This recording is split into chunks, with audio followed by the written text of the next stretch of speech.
आम जीवन रे समस्या अच्छी आम पूर्वर जो माने थिले तांको पाई मध्य समस्या थिला आम परे जो माने आसीबे तांको पाई मध्य समस्या रहिबो।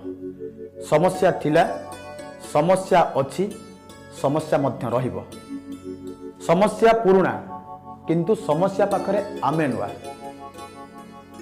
अनेक समय रे आम जीवन को समस्या आसे ए समस्या भितर आम जिते छंदी ही पड़ती से व्यतिव्यस्त हो जाती से अस्तव्यस्त हो जाती जिते मनीषटीए गोटे समस्यार सामना करे से अनेक किसी ओलट पालट हो जाए जीवन में भल मनीषटी खराब हो जाए। समस्या भितर छंदी हो पड़ुवा मनीषटा केमिति खराब हो जाए भल मनीषटा केमिति पथहरा हो जाए से कथा जानापी थरे जड़े आध्यात्मिक गुरु पाखरे जड़े शिष्य पहुँचला कहला गुरुदेव मो मन भितर गोटे शंका आसूची गोटे प्रश्न आसूची गोटे प्रश्न उंकी मारुची मुझे प्रश्नटी आपण को पचारिबा को चाहूँगी। कहला गुरुदेव आम जीवन में आम अनेक लोकों संस्पर्श में आसूची से लोक मानक मध्य बहुत लोक अच्छा व्यवहार बहुत भल लगे बहुत शांतशिष्ट मनीष किंतु व्यवहार भल थिबा मनीषटा बेले बेले व्यवहार खराब कर दिए भल मनीषटा खराब हो जाए।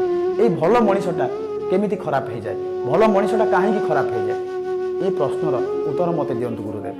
गुरुजी ये प्रश्न शुणिला परे उत्तर दबाकू जाई कहले कहले देख बच्च प्रत्येक मनीष भितर दुईटी मेंढा अछंती गोटे भल मेंढा गोटे खराब मेंढा। मनीष भितर तो मेंढा नाहंती किंतु उदाहरण दबाकू कहबाक पड़ुची।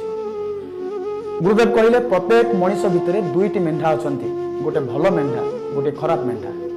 जेतेबेले भल मेंढाटी जीति जाउची सेतेबेले मनीष भल हो जाउची आ जेतेबेले खराब मेंढाटी जीति जाउची सेतेबेले मनीष खराब हो जाउची। पुणी शिष्य कहला ठीक अच्छी आपण जदि कहउचंती मनीष भितर भल अच्छी खराब अच्छी भल मेंढा अच्छी खराब मेंढा अच्छी तांको भितर जेतेबेले लड़ाई होउची जेतेबेले भल मेंढा जीतुची मनीष भल हो जाउची आ जेतेबेले खराब मेंढाटी जीतुची सेतेबेले मनीष खराब हो जाउची।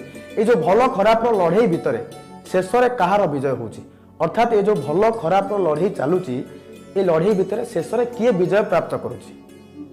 गुरुदेव ए प्रश्नर उत्तर देवाक जाई कहले मनीष जो मेंढा को लड़ाई करुची सेई मेंढाटी सर्वशेष रे विजय होउची।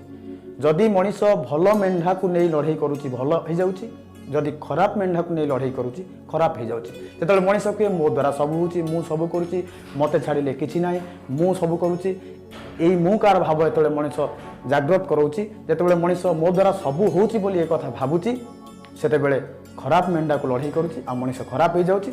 आ जेतेबेले मनीष किछि भल कथा चिंता करुची भल कथा भाबुची भल चिंतन रहउची शुभ कार्य करबा को चाहूची सेतेबेले मनीष भल मेंढा को लड़ाई करुची आ मनीष भल हो जाउची। कथा होची आमे को मेंढा को लड़ाई करिबा कथा होची आमे भल को नहीं लड़ाई करिबा ना खराब को नहीं लड़ाई करिबा।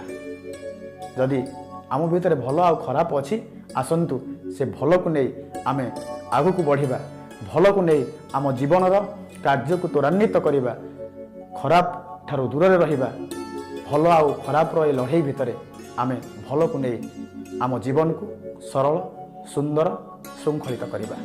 आमे भल को नहीं जिबा कि खराब को नहीं जिबा से निर्णय होचे आमर कारण जीवन आमर दायित्व आमर।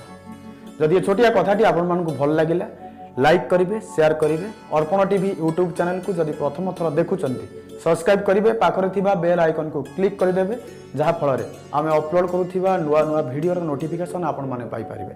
आपण मानक भितरे भल प्रवृत्ति जागृत हो आपण माने भल कथा चिंता करंतु भल कार्य सहित जोड़ी रहंतु खराब कथा पुनरावृत्ति न हो खराब कथा आपण जीवन में कौन खराब अघटन न घटो यही कामना करने सहित पुणी थे आउ एक नुआ कथा सहित जोड़ी हबार प्रतिश्रुति सह आज रहुछि विनोद।